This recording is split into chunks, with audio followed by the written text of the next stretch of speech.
नमस्कार, मैं सुभाष कुमार मिश्रा आप सभी का स्वागत करता हूं कृष्णा एजुकेशन के ऑनलाइन प्लेटफॉर्म पे, जहां पे मैं डिस्कस कर रहा हूं रेफ्रिजरेशन एंड एक टॉपिक रेफ्रिजरेशन में working of domestic refrigerator. This is my part 4th lecture on unit 3rd and the subject name is fundamental of mechanical engineering. I hope you have enjoyed the session and you have watched out the all videos. If the video is very conceptual, then you have like all the students. This is a very mandatory because your feedback in the term of like is very good. So I hope I start the video with this proper content. So this is the refrigeration component. हमने आज तक बात किया था कि refrigeration क्या होता है, रेफ्रिजरेशन की कैपेसिटी क्या है, उस पर बात की थी। मैंने सीओपी की बात की थी कि सीओपी ऑफ रेफ्रिजरेटर क्या है, सीओपी ऑफ हीट पंप क्या है और दोनों के पर्पस क्या है। आज एक बात करते हैं कि रेफ्रिजरेटर चलता कैसे है। तो रेफ्रिजरेटर को चलाने के लिए 4 कंपोनेंट को बेसिकली हम लोग लेते हैं, जहां पे मैंने इंट्रोड्यूस किया है। आने वाले समय पे जब मैं बात करूंगा तो 1-2 कंपोनेंट बन जाएंगे जो मिसलिनियस कंपोनेंट होंगे, जिनका कुछ अलग रोल है बेसिकली, लेकिन ये 4 कंपोनेंट है जिनसे एक रेफ्रिजरेशन साइकिल कंप्लीट होती है। इसको मैं 2 मिनट के लिए यहां पे पॉज करता हूं और एक बात को क्लियर करता हूं कि ये रेफ्रिजरेशन साइकिल कंपोनेंट है और इन्हीं को जनाब हम कह सकते हैं कि this is called vapour compression cycle. This is called vapour compression cycle. आप कहेंगे कि आपने थंबनेल पे इंट्रोडक्शन कहा है कि आप डोमेस्टिक रेफ्रिजरेटर पढ़ाएंगे और लेकिन आप बता रहे हैं कि रेफ्रिजरेशन साइकिल कंपोनेंट। हाँ, बेसिकली पहले ये 4 कंपोनेंट होते हैं और जैसे ही शिफ्ट कर जाऊंगा मैं अपने वीडियो के ऊपर। सो रेफ्रिजरेशन साइकिल कंपोनेंट जो है बेसिकली 4 है हमारे। एक होता है हमारा कंप्रेसर, एक होता है हमारा कंडेंसर, एक है एक्सपेंशन डिवाइस जिसका दूसरा नाम आप लिख सकते हैं ऑब्लिक करके कैपिलरी ट्यूब। क्या नाम हो जाएगा इसी का? Capillary tube. इसका नाम हो जाएगा capillary tube and the last one is the evaporator. मैं इन 4 चीजों को लेता हूं और इन 4 चीजों से एक फ्रिज बनाता हूं। तो बेसिकली मैं एक अपने ज्यादा समय ना लूं, ये एक फ्रिज की मैंने कल्पना की है। ऐसे ही फ्रिज सबके घर पे है ऑलमोस्ट इंडिया में देखा जाए इस समय, वो आपका विलेज एरिया हो या मतलब in the term of rural और in the term of city urban, कहीं पे भी आपका देखा जाए फ्रिज का इस्तेमाल हो रहा, आप घड़े नहीं बच रहे हैं। और इसी का ड्रॉबैक है कि हमारा एनवायरनमेंट इको फ्रेंडली नहीं रह रहा है।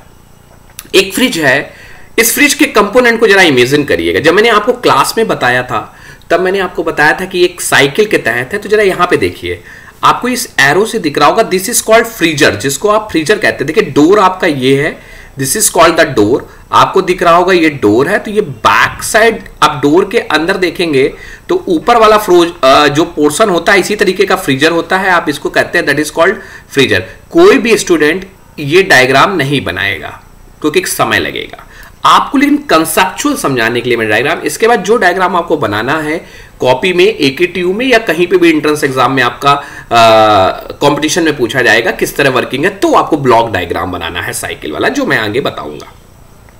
सो एक ये फ्रीजर जिसको कहते हैं, ये देखिए फ्रीजर के ऊपर ये देखिए कॉइलिंग लटकी हुई है। आपको समझ में आ रही हो, मैं हरेपन से लेता हूं। ये आपको कॉइलिंग इस तरह दिख रही है, ये कॉइलिंग है, ये कॉइलिंग है, ये आपको कॉइलिंग दिख रही है। ये कॉइल फ्रीजर के ऊपर लपटी रहती है, that is called evaporator coil. This is called the evaporator coil.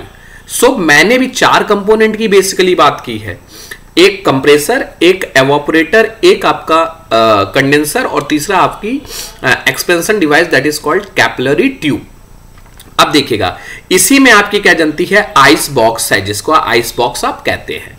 अब देखिए यहां से जो एवापोरेटर पे जरा लॉजिक लगाइएगा, ये जो कंप्रेसर यहां से देखिए ये ट्यूब है, ये ट्यूब, तो ये एवापोरेटर की यहां पे ये एवापोरेटर की एंट्री कॉइल है। बस अभी समझते रहिएगा, ये एवापोरेटर कॉइल का एंट्री पॉइंट है, एवापोरेटर का एंट्री पॉइंट है।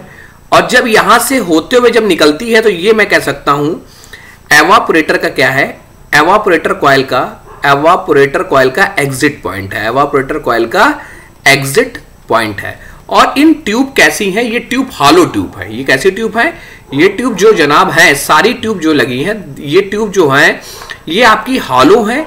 हालो मतलब सॉलिड नहीं है। अब हालो है तो इसके अंदर एक प्रकार का तरल पदार्थ जो ठंडा करने के लिए सहायक होता है, जिसको हम लोग इंग्लिश में कहते हैं रेफ्रिजरेंट। क्या कहते हैं? रेफ्रिजरेंट। ये इसके अंदर है और मैं मान के चलता हूं R12 इसके अंदर है, जिसको आप लोग कहते हैं फिरॉन। क्या कहते हैं? फिरॉन है। अब क्वालिटी आप देखिए फंडामेंटल पूरा है, इसमें मैं केमिकल प्रॉपर्टी और थर्मोडायनेमिक्स प्रॉपर्टीज नहीं ले रहा हूं रेफ्रिजरेंट की, क्योंकि वो refrigeration and air conditioning subject में कवर की जाएगी। सो यहां पे R12 फ्लो कर रहा है। अब जरा ध्यान दीजिएगा कि इस समय जब एंट्री कॉइल पे, पहले मैं कंपोनेंट समझा फिर मैं वर्किंग को समझाऊंगा। तो ये एक हो गया एवापोरेटर। एवापोरेटर का जो एंट्री कॉइल आती है वो कहां से आती है? कंप्रेसर से। That is called compressor. जो आप पीछे देखते होंगे फ्रिज के पीछे काला सा आपको ब्लैक तरीके का आपको ब्लैक कलर में दिखता है, that is called black colour में आपको दिखता है। इसका जो कलर है दैट इज कॉल्ड ब्लैक, आपको ब्लैक कलर का ये दिखेगा।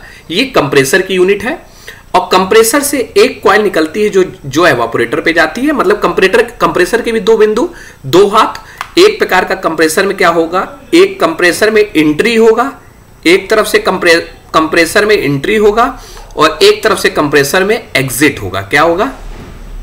एग्जिट होगा। आप देखिएगा, अब देखिए मैं 2 मिनट के लिए इसको जरा आपके नॉलेज के लिए इसको सही करता हूं। मैं इसको मिटालता हूं, मैं थोड़ा इसको मिटालता हूं, ये पहला पार्ट को आपका। आप देखिएगा एंट्री क्या होगा। अब एंट्री पॉइंट क्या है हमारा?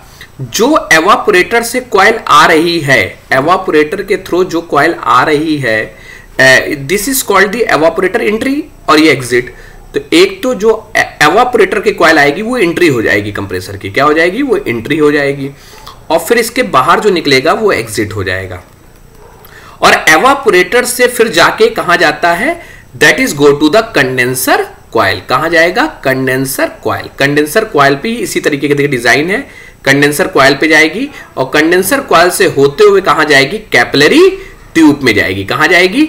कैपिलरी ट्यूब में जाएगी। एंड फाइनली फिर ये एक आपका रेडी। तो ये एवापोरेटर कॉइल एग्जिट ना करके इसको एंट्री कर दीजिए, आप एग्जिट ना करके इसको एंट्री कर दीजिए और इसको क्या कर दीजिए आप? एग्जिट। ये क्या हो जाएगा? एग्जिट हो जाएगा। सो कंडेंसर से होके जा रहा है तो ये एंट्री पॉइंट हो जाएगा एवापोरेटर कॉइल का, और ये जो यहां से जब कंप्रेसर में जा रहा है वो एग्जिट कॉइल हो जाएगी। ये बेसिकली एक प्रकार का डब्बा, जिसके नंबर ये पीछे वाली आपकी ब्लैक आपको दिखती हैं और ये फिन्स हैं जो छोटी छोटी पार्ट्स लगती है जो ठंडा करने के लिए सहायक होती है। अब मैं इन्हीं कंपोनेंट की वर्किंग समझूंगा क्या है। बेसिकली देखिए प्राइमरी फंक्शन डोमेस्टिक रेफ्रिजरेटर का क्या होता है मैं बात करूं। प्राइमरी फंक्शन क्या है? To provide food storage space. हम स्टोरेज स्पेस कर to prevention of the food. And food क्या है? हमारे मिल्क है, मिल्क और मीट है, हमारे फिश है, हमारे डेयरी प्रोडक्ट्स है। उनको प्रिवेंट करना, और प्रिवेंट कितना करना? 0 डिग्री सेल्सियस 4 डिग्री सेल्सियस तक के टेम्परेचर तक वो मेंटेन करता है for the preservation of the food. This is the primary function of domestic refrigerator. आप लिखना चाहे तो लिख सकते हैं। ये प्राइमरी फंक्शन क्या है? Domestic refrigeration. सेकेंडरी फंक्शन क्या है domestic? Formation of ice cubes. हमारा दूसरा क्या है? फॉर्मेशन ऑफ आइस क्यूब, बर्फ को जमाना। ये पहला फंक्शन ये है कि फूड्स को, और फूड्स हमारे कैसे हैं? ये फूड्स हमारे डेयरी, यहां पे फूड पे आप लिख सकते हैं दैट इज कॉल्ड, ये फूड्स हो जाएंगे, दैट इज कॉल्ड वेजिटेबल्स। यहां पे वेजिटेबल्स हो जाएंगी मेरी। इसके बाद मेरी यहां पे मिल्क हो जाएगा, मिल्क हो जाएगा। इसके बाद जनाब हमारा यहाँ पे फिश हो जाएगा, फिश हो जाएगा, मीट हो जाएगा, और भी अदर प्रोडक्ट हैं जिनको हम लोग यूज कर सकते हैं। उनको प्रिजर्व करना, और कितना प्रिजर्व करना? 4 डिग्री से, मतलब कितने टेम्परेचर तक? लो टेम्परेचर करना, 0 डिग्री सेल्सियस से लेके। इसको लिखने की आवश्यकता नहीं, बस आप कह सकते हैं to provide food storage space. Storage space को प्रोवाइड करना फॉर द, और कैबिनेट, एक कैबिनेट को डिजाइन करना for the prevention of the food. Food को सही सलामत रखना लो टेम्परेचर पर कि वो सड़े नहीं।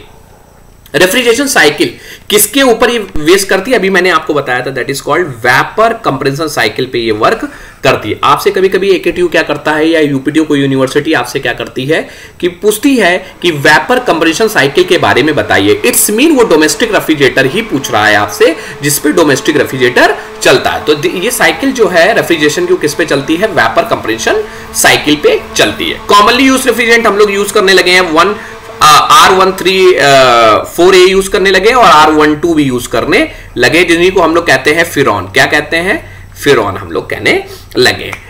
कैपेसिटी कैसी